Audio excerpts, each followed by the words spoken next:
আমরা সবাই কিন্তু সংসারী, এই সংসারবদ্ধ জীব। আমরা এই সংসারে থাকার ভেতর দিয়ে আমরা প্রবৃত্তির জালের ভেতরে থাকি।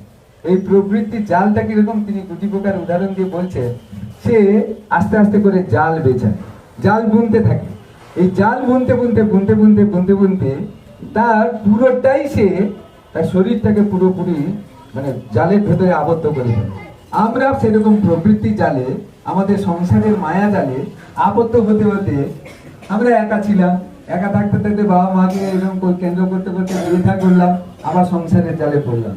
আবার যখনই হলো আমাদের মানে সন্তানাদি হলো, তাদের দায় দায়িত্ব ইত্যাদি বোঝার জন্য আবার একটা জালে পড়লাম।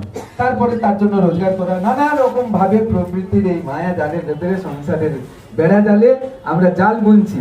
এই জাল বুনতে বুনতে সে গুটি পোকা তখন কি করে বলে যে একটা মাত্র তার রাস্তা থাকে সেখান থেকে বেরিয়ে আসে, কখন না কখন সে অজান্তের ভেতর দিয়ে সেটাও কিন্তু সে বন্ধ করে দেয় এবং সেই জালের ভেতরে আবদ্ধ থেকে এক সময় তার মৃত্যুবরণ হয়।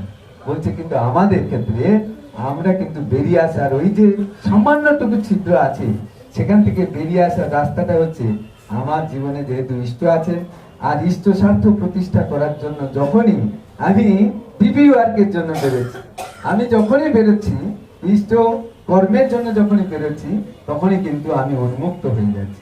আমার এই জালগুলি আস্তে আস্তে আস্তে আস্তে সরে গিয়ে আমি উন্মুক্ত হয়ে যাচ্ছি। তার বক্তব্যটার ভেতরে এইটাই ছিল। তিনি বলছেন, উদাহরণ দিয়ে বলছেন, তিনি বলছে যে একটা ডাকাতের উদাহরণ দিলে বলছে সেই ত্রেতা যুগে রামচন্দ্রের যুগে ডাকাত ছিলেন কে না দস্যুদাত রাখলো বলে, সেই ডাকাত পরবর্তীকালে বাল্মীকি মুনি হয়েছিল, সেটা ইতিহাস আপনারা জানেন। বলে এই যুগেও এক ডাকাত ছিল সে জঙ্গলে, আর সেই জঙ্গলে যখনই তিনি থাকতেন, তিনি থাকার পরে যারাই গ্রামের থেকে ওই দিয়ে যেত তাদের সর্বস্ব হরণ করে নিতেন।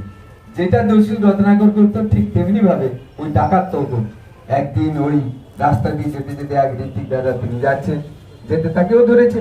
বলে দাও তোমার কাছে যা আছে সব বের করে। বলে আমার কাছে তো কিছু নেই, একটা জিনিস আছে। বলে যেটা আছে সেটাই দাও। বলে তাহলে তুমি বসো।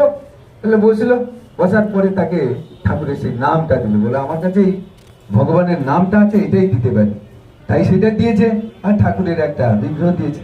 বলে এইটাকে তুমি এইখানে রাখো, ওনাকে স্মরণ করবে, তুমি সবকিছু পাবে।